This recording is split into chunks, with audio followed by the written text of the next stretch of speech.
Beyond Number 6, September 1951. From Another World. I kept seeing sparks, but every time one of those half-people saw me, that antenna either hit the street and the person vanished, or the person stared until I got close and then beat it. They were fleet-footed things. I suppose they spread the word about me. Anyway, when I approached the Empire State Building, a sort of phalanx of those people spread out as best they could across the street.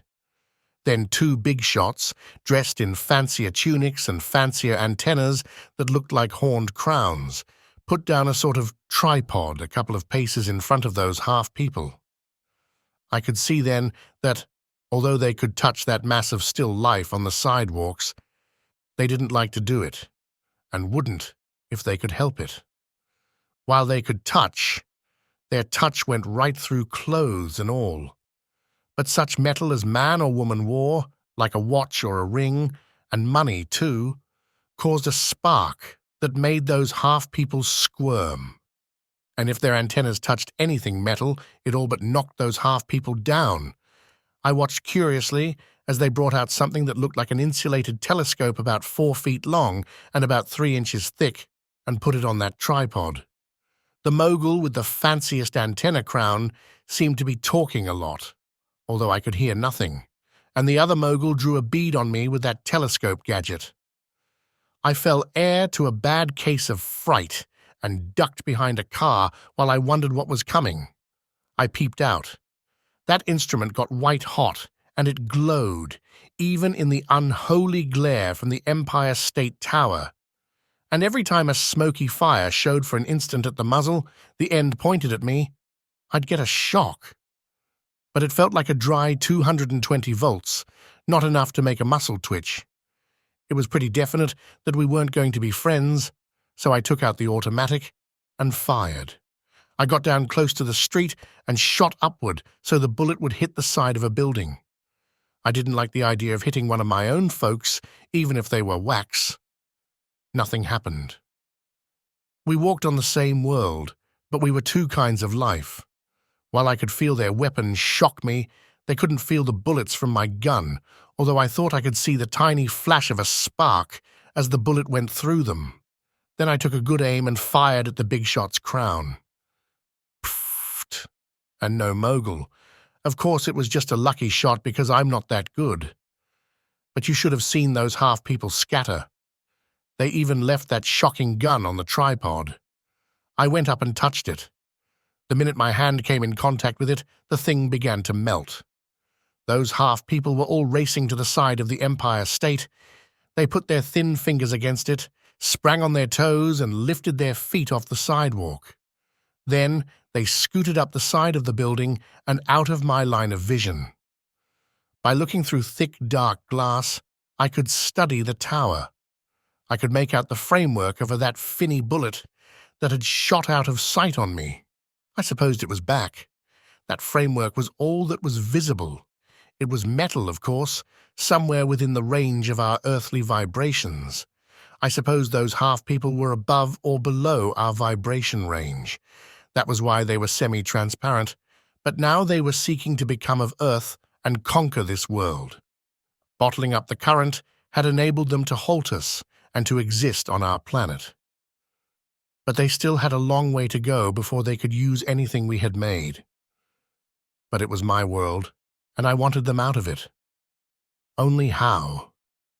I don't know when the idea first came to blast that tower with an Army or Navy gun, but I do know that when I thought of it, I started acting without any more debate. Those half-people probably gave me the idea. They had brought back from wherever they went a bigger, screwy-looking shotgun. They kept pointing it at me, and it kept knocking me down with the shock. It got me pretty mad. Then I glued rubber on the soles of my shoes and could hardly feel the shock. You'd be surprised how hard it was to find anything. I couldn't ask anybody. I had to look through offices, records, files. I had to chop doors down, shoot locks off, then read about guns after I had come across one that I thought would do. I was out in Brooklyn then, at a big army post. It was too far away, I decided, for my uncertain aim with a field piece. So I pulled that gun, It was on wheels, though that's still live traffic all the way to Fulton Street at Smith, if you know where that is. By that time, I had more than enough of threading through stalled traffic. The flow of traffic is wonderful the way it never jams, but standing still, it clutters up the streets.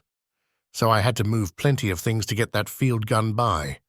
I kept calling myself a fool, but I kept wondering what would happen if I blasted that tower with an exploding shell.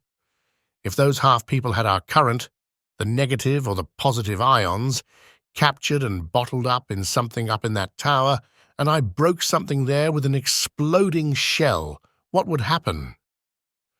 It was time to find out, and I pointed that gun down that wide canyon of a street and over its rim and fired. The gun went one way, I went the other, and a lot of windows fell out of buildings. That little rascal was noisy dynamite. I hadn't thought about nailing it down. So I blocked it against a small but loaded truck, drew another bead on the tower and tried again. It was too bad about the windows.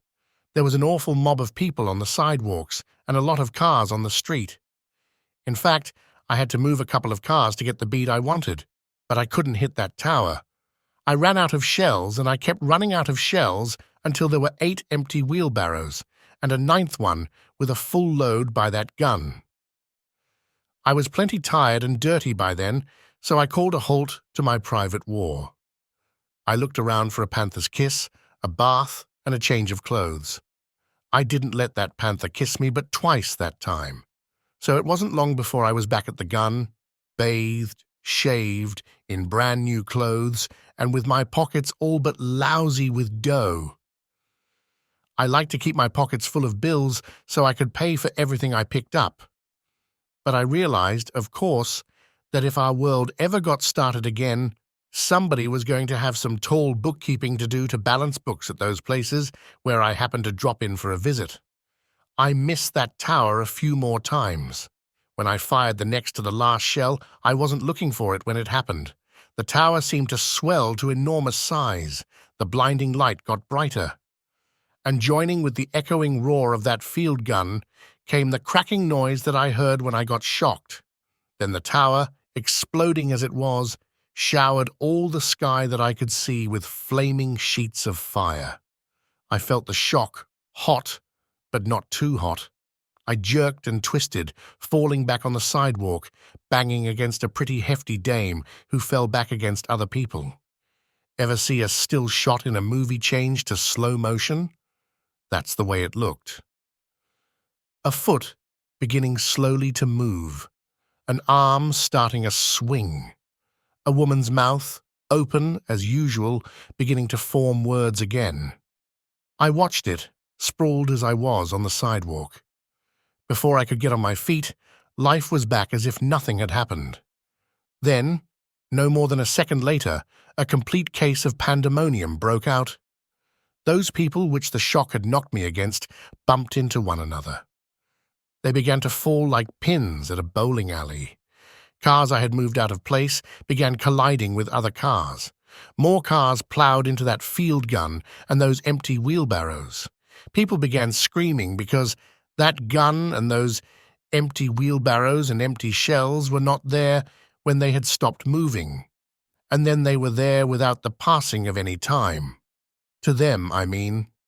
Don't ever think that when people mean business, they can't open their mouths, scream, and make a noise. But it was music to me. I suppose that if a man can beam at anybody, then I was beaming at them. I was glad. I wanted to celebrate. The best way to celebrate that I know of is to down a panther's kiss. So I ducked and searched for a bar. And within the short walk of a block, I found normal people who were merely slightly curious about all the noise up the street where that field gun was. I had to tell the barkeep how to mix a panther's kiss. He stared at me with his eyes bulging when I bent the elbow. I saw myself in the bar mirror, and from the way I needed a haircut, I didn't blame him. So I went to a barber shop and got one. The radio was putting on special broadcasts before I left there, reporting evidences of things hard to explain. The Empire State Tower and part of the very top floors had entirely disappeared. The Pennsy Railroad wanted to know how a seaboard switch engine from Jacksonville could get into their New York station. And it wasn't 3 hours before the public knew of the clear track that reached from the Pennsy station down through Jacksonville and to the sawmill where I had found that balloon-stacked Puffing Billy. The area around the Empire State Building was blocked off. Learned scientists were struggling to define the charred framework of the ship those half-people used. They were trying to find out what those antennas were. The country was getting excited. I was all wrapped up in watching the clocks ticking, in watching the sun behave and go down and make way for night, and in watching the world being alive. It was good to live.